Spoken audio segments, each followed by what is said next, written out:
নমস্কার বন্ধুরা, এই যে মন্দিরটি দেখছেন বীরভূম জেলায় অবস্থিত তারাপীঠে মা তারার মন্দির। মা তারার মন্দিরে মাকে এখনো মাছের মাথা দিয়ে ভোগ দেওয়া হয়। তাছাড়াও তারাপীঠ আরো বিশেষ কারণে বিখ্যাত, সেটি হলো তন্ত্র সাধনা।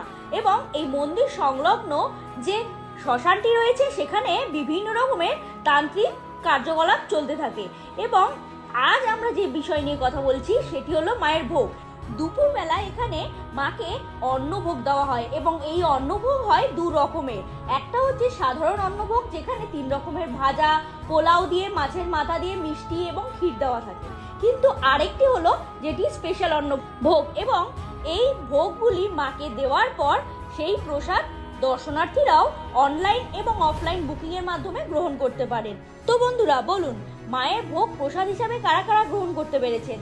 মা তারার সত্যিকারের ভক্ত হয়ে থাকলে কমেন্ট বক্সে অবশ্যই লিখুন জয় মা তারা, সকলের মঙ্গল করো।